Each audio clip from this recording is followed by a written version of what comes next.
Hi, ഇന്ന് marriage anniversary ആയതുകൊണ്ട് ചേച്ചി ഈ ലോങ് ലാസ്റ്റിംഗ് മാരേജിൻ്റെ ഒരു സീക്രട്ട് ഒന്ന് പറഞ്ഞു തന്നേന്ന് ഒരു കൊച്ചു ചോദിക്കുകയാണ്. അപ്പം ഞാൻ പറഞ്ഞു അങ്ങനെ ഒരു സീക്രട്ട് റെസിപ്പി ഒന്നും ഇല്ല, പക്ഷേ രണ്ടു പേർക്കും സ്പേസ് കൊടുത്താൽ മതി അങ്ങോട്ടും ഇങ്ങോട്ടും, അല്ലേ? അതാണ് അതിൻ്റെ റെസിപ്പി. ഹസ്ബൻഡ് വൈഫിനും, വൈഫ് ഹസ്ബൻഡിനും. ഒരു എക്സാമ്പിൾ പറയുകയാണെങ്കിൽ, നമ്മളെ അവർ മാറ്റാൻ ശ്രമിക്കരുത്, അവരും നമ്മളെ മാറ്റാൻ ശ്രമിക്കരുത്. ഞാനേ പണ്ട് കല്യാണം കഴിച്ച സമയത്ത് ഈ ഗാന്ധാരി കണ്ണ് കെട്ടിയിട്ട് ഭയങ്കര പതിവ്രതയായിട്ട് നടന്നു എന്നൊക്കെ പറഞ്ഞ് കേട്ടിട്ടില്ലേ? അപ്പോൾ ഞാനന്ന് മഹാഭാരതമൊക്കെ വായിച്ച് ഭയങ്കര ഇതുപോലെ വലിയ ഇതിൽ നടന്ന സമയമാണ് കേട്ടോ. ഞാൻ പറഞ്ഞു ഞാനും അങ്ങനെയാണ് അമ്മേ. അരവിന്ദ് വന്നിട്ട് ചായയും കാപ്പിയും കുടിക്കില്ല. അപ്പം ഞാനും നിർത്തി. ഞാൻ കുറേ നാൾ ഇടയ്ക്കിടയ്ക്ക് ഇങ്ങനെ ചായ കാപ്പി വിടുമായിരുന്നു. അപ്പം ഞാനും നിർത്തി അമ്മേ എന്നും പറഞ്ഞ് ഞാൻ അമ്മയുടെ അടുത്ത് ഗമയടിച്ച് ഞാൻ കുറേ നാൾ കുടിക്കാതെ നടന്നു.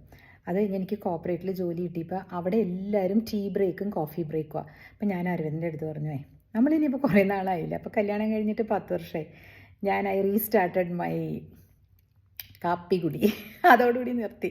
പിന്നെ അല്ലെങ്കിൽ ഏതെങ്കിലും റെസ്റ്റോറൻറ്റിലൊക്കെ പോയി കഴിഞ്ഞാൽ അരവിന്ദ് എന്താ കഴിക്കണേന്ന് ചോദിക്കും. അപ്പോൾ അരവിന്ദ് പറയും ഞാൻ മസാല ദോശ. അന്ന് മോൾട്ടിക്കും അത് മതി. പണ്ടത്തെ പരിപാടിയാണ്. അതായത് അത്ര ഒരു പതിഭക്തിയാണ് കേട്ടോ അന്ന്, അല്ലാന്നല്ല. ഞാൻ അങ്ങനെയായിരുന്നു. പിന്നെ എനിക്ക് മനസ്സിലായി ഇതിലൊന്നും ഒരു കാര്യമില്ല.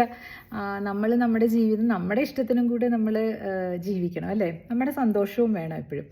അപ്പോൾ അതൊക്കെയാണ് ലോങ് ലാസ്റ്റിംഗ് മാരേജിൻ്റെ. അതായത് വഴക്കെല്ലാവരും ഇടുന്നുണ്ട്, അതപ്പം തന്നെ നമ്മൾ വഴക്ക് മാറുകയും ചെയ്യും. ഈഗോ ക്ലാഷസ് എല്ലാവർക്കും ഉണ്ട്, ചില സമയത്ത് ഈഗോ വരികയും ചെയ്യും.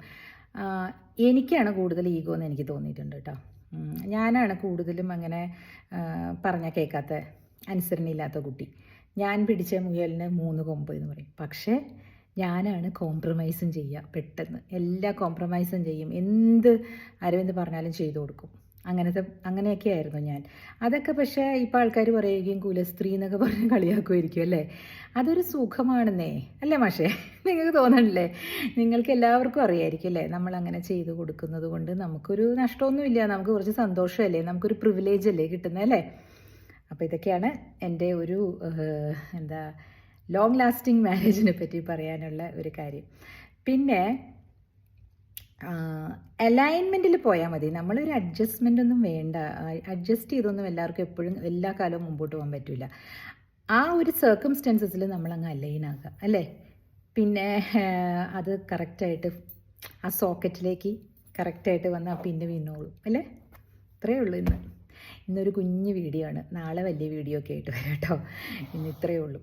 സോ എല്ലാവർക്കും ഒരു നല്ല ശുഭരാത്രി.